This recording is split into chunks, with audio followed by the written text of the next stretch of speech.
تو یہ کہنا میرا خیال ہے غیر مناسب ہے. ایک اضافہ تو انہوں نے کیا ہے کیونکہ ہندوستان کا تو ایک اپنا ایکسپینشن کا ایک ڈیزائن ہے اور آلدو وہ سب کچھ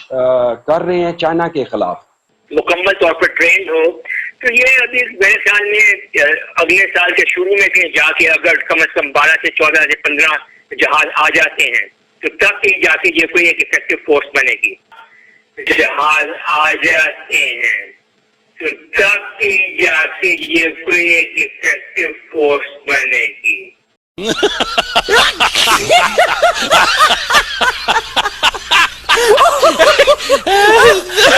رافیل طیارہ جو ہے یہ میں اس لیے کہہ رہا ہوں کہ مودی صاحب ایسے فرماتے ہیں. رافیل جو ہے جی وہ 5 کی ٹکڑی پہنچ گئی ہے انڈیا کے پاس، حالانکہ پہلے بھی تھے.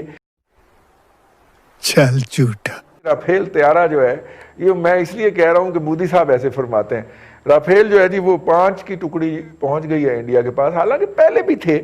اپنا بریگیڈیئر عمران ملک صاحب رافیل تو پہلے بھی تھے سر انڈیا کے پاس. یہ کون سی نئی بات ہے سر؟ بڑا سیلیبریٹ کیا جی انڈین میڈیا نے اس کو بھی اور انڈین فورسز نے. And what difference they can make. جی دیکھیے رضوان صاحب، ابھی جو پچھلے چند ہفتوں میں یا 2-4 مہینے میں جو حالات ہوئے ہیں ہندوستان کے اندر، یہ سب اس کا اشارہ ہے. جب سے ان کا لداخ میں انڈیا اور چائنا کا جو آپس میں مٹبھیڑ ہوا ہے، اس کے بعد آپ یہ دیکھیں کہ ہندوستان کی گورنمنٹ جو ہے وہ بہت ہی ایک گھبراہٹ کے عالم میں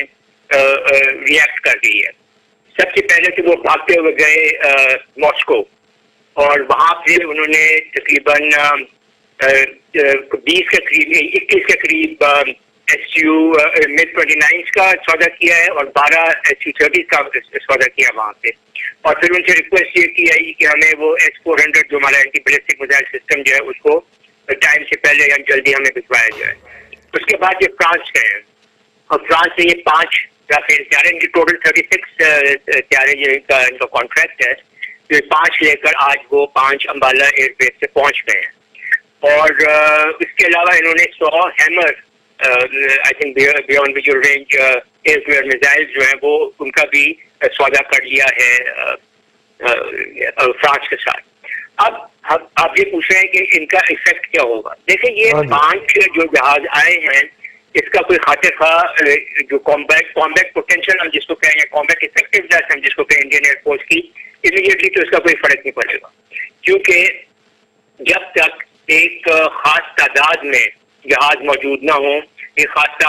تعداد میں ان کے پائلٹس اور ٹیکنیکل سٹاف جو ہے مینٹین کرنے والا انجینئرنگ سٹاف جو ہے وہ ٹرین نہ ہو، جب تک اس کی لاجسٹکس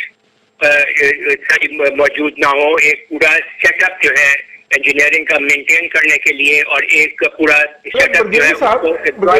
سوری میں آپ کو انٹرفیئر کر رہا ہوں، کاٹ رہا ہوں. بریگیڈیئر صاحب ان کے پاس پہلے بھی تو رافیل ہیں نا، اس کے حوالے سے ان کے پاس ایکسپرٹیز تو ہونی چاہیے مینٹیننس کی بھی اور فلائی کرنے کی بھی. کیا خیال؟ پھر جہاز ان کے پاس پہلے موجود نہیں ہے. ان کے پاس فرینچ جہاز جو ہے وہ میراج 2000 ہے اور یہ رافیل جو ہے یہ انہوں نے اب لیے ہیں یہ فرانس سے. اور اس کا پورا بھی جو سپورٹ کا انفراسٹرکچر ہے وہ اویلیبل نہیں ہے. چلو یہ تو ایک بات ہوگی. دوسری بات یہ ہے کہ ابھی تک انہوں نے کوئی ٹریننگ نہیں کی ہے جہازوں کے اوپر. اور ٹریننگ کے لیے نہ صرف یہ کہ ان کو اپنے کروز کو ٹرین کرنا ہے، اپنے پائلٹس کو ٹرین کرنا ہے، پھر جو ان کا ریڈار کے ساتھ جو سسٹم ہے کنٹرول ریڈار سسٹم کے ساتھ اس کے ساتھ ٹریننگ ان کی ہونی ہے. پھر اس کے بعد جو ان کے ایویکس ہیں اور جو airborne warning and control system جو ہیں ان کے ساتھ ان کی میچنگ اپ ہونی ہے. تو یہ بہت ایک لمبا پروسیس ہے. اور یہ پورے جہاز یہاں پہ آ جائیں، کم از کم ایک اسکواڈرن ہو، مکمل طور پر ٹرینڈ ہو،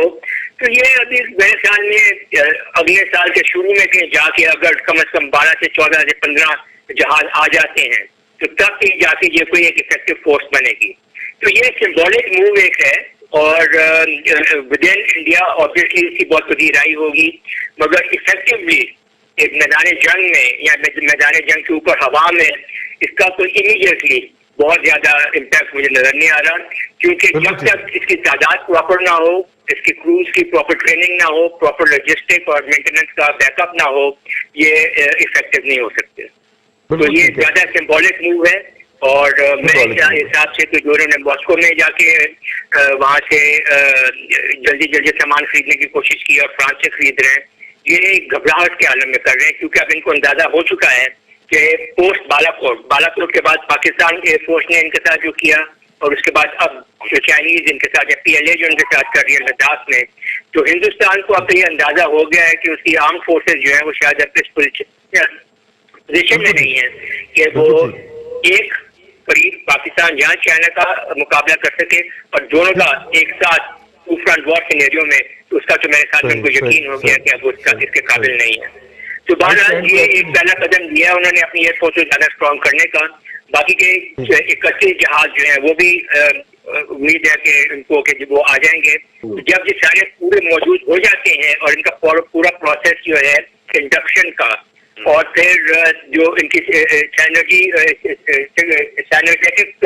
ٹریننگ ہوتی ہے دوسرے سسٹم کے ساتھ، جب یہ ساری مکمل ہو جائے گی تو اس کے بعد یہ ایک افیکٹو فورس بنیں گے، اور میرے خیال میں اس میں ابھی کچھ تھوڑا ٹائم ان کو لگے گا۔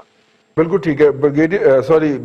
چوہی ظہیر صاحب کی طرف چلتے ہیں۔ Do you feel it so sir? کیونکہ اسکواڈرن بھی ایک اسکواڈرن بھی تو نہیں ہے نا؟ رضوان صاحب، جو ہندو اخبار کی رپورٹ ہے یا انڈیا ٹی وی کی رپورٹ ہے یا جو انڈین ریٹائرڈ جرنلز کی ڈسکشنز اور بات چیت ہے، اس سے یہ اندازہ ہوتا ہے کہ فرانس کے ساتھ کمپلیٹ اسمبلی تک بھی انہوں نے جو ڈیل کی ہے وہ اس کے حساب سے رافیل کی پوری اسمبلنگ جو ہے ہندوستان میں ہوگی۔ ابھی جہاں تک رہا کہ جو انہوں نے کتنا اسکواڈرن ہے یا کتنے نمبرز لیے ہیں، ہوتا یہ ہے کہ آپ جب بھی کسی ملک سے ٹیکنالوجی لیتے ہیں تو اپنے جو پائلٹس ہوتے ہیں یا جو آپ کا سٹاف ہوتا ہے وہاں جا کے پہلے ٹریننگ لیتے ہیں اور فلائی کرتے ہیں، اور انٹیگریٹڈ دونوں ملکوں کے درمیان ٹریننگ ہوتی ہے، اور وہ کرنے کے بعد وہ آتے ہیں اپنے ملک میں اور وہ اس کو پھر اپنے حساب سے پلیس کرتے ہیں اسٹریٹجیکلی یا ٹیکٹیکلی، جس طریقے سے بھی جیسے سوٹ کرتا ہے as per the environment of اس ملک کے اپنے حساب سے۔ تو یہ کہنا میرا خیال ہے غیر مناسب ہے۔ ایک اضافہ تو انہوں نے کیا ہے کیونکہ ہندوستان کا تو ایک اپنا ایکسپینشن کا ایک ڈیزائن ہے، اور آلدو وہ سب کچھ کر رہے ہیں چائنا کے خلاف، لیکن چائنا کے ساتھ کیونکہ ہندوستان کے اندر جو ان کی عوام کی ڈیوائیڈڈ اوپینین ہے، وہ اسی لیے ان کے ساتھ جو سٹینڈ آف ہے وہ پولیٹیکلی اس کو ریزالو کرنے کی کوشش کر رہے ہیں، اور وہ میرا خیال ہے کہ ہندوستان یہ اتنی عقل مندی کرے گا کہ چائنا کے ساتھ ریزالو کر لے گا پولیٹیکلی اور ڈپلومیٹیکلی، لیکن الٹیمیٹلی جو یونائٹڈ اوپینین ہے وہ ہے ان کا پاکستان کے خلاف، اور یہ جو ان کی یہ فائر پاور ہے کسی بھی لحاظ سے یہ چیلنج کرتی ہے پاکستان کو، کیونکہ پاکستان ہی کو وہ اپنا دشمن سمجھتے ہیں اور ہم بھی ان کو دشمن سمجھتے ہیں۔ لیکن مسئلہ یہ ہے کیا ہم اس کے لیے تیار ہیں؟ ہاں، وہ رافیل لے رہے ہیں، لیکن ہم بھی الخالد ٹینک جو ہے اپنے ڈویژنز کو دے رہے ہیں، اپنی کیپیسٹی کے مطابق ہم اسٹرینتھن کر رہے ہیں۔ لیکن رضوان صاحب یاد رکھیں، ابھی جو جنگوں کا سینیریو ہے وہ چینج ہو چکا ہے، وہ بیٹل فیلڈ سے لے کے یہ جو ایئر پاور سے لے کے اسپیس سے بھی آگے نکل گیا ہے۔ آپ نے سنا ہی ہوگا کہ ابھی تو یہ بایولوجیکل کورونا نے پوری دنیا کو ہی چینج کر دیا ہے، اور ابھی جو وار کا جو نظام ہے وہ چینج ہوگا، چاہے یہ اکانومی کے تھرو ہو، پولیٹیکل سٹیبلٹی کے تھرو ہو، اور لوگوں کو اچھے تعلقات بنا کے اپنے آپ کو اکنامیکلی اسٹرانگ کر کے آج کل اس طریقے کی طرف جنگ جا رہی ہے۔ ابھی یہ جنگ ایک دوسرے کے بارڈرز کراس کرنا اور ایریاز کے لیے وہ ابھی کوئی ملک اس چیز کو نہ دیکھتا ہے، نہ سمجھتا ہے، نہ کرے گا، اور الٹیمیٹلی جس طریقے سے دنیا کے اندر گٹس جوڑ ہے مختلف ممالک کے، ٹو پاورز بننے جا رہی ہے، چائنا مرج ہو گیا ایز اے گلوبلی پاور، اس کے جو ڈیزائن ہے وہ جو ون بیلٹ ون روڈ والا جو انہوں نے بنگلہ دیش کو اپنے ساتھ انکلائن کیا ہے، یہ پاکستان کی اچھی موو تھی جو حسینہ واجد سے عمران خان نے بات کی، کیونکہ بنگلہ دیش بھی تنگ ہے، اور ریجنل لیول پہ چائنا کا بڑا عمل دخل ہے، چائنا نے کافی سپورٹ کی ہے، اور جس کی وجہ سے بیسیکلی انڈیا شرمندہ ہے۔ بالکل ٹھیک، اور اچھا ہوا ہے کہ جن کو بنگلہ دیش کے ساتھ تعلقات پہ اعتراض تھا انہی کی چھتر چھایا میں قائم ہونے والی حکومت نے یہ حرکت کی ہے، ورنہ اگر کوئی بے نظیر بھٹو یا نواز شریف یا زرداری یہ حرکت کر دیتے تو فوراً غداری کی مہم بھی چل جاتی ہے اور اس کا سرٹیفکیٹ بھی جاری ہو جاتا۔ تو یہ اچھا ہو گیا کہ انہی کے دور کے اندر ہی یہ ہو گیا ہے۔ اور بٹی صاحب، سوال تو بڑا خوفناک آیا سی لیکن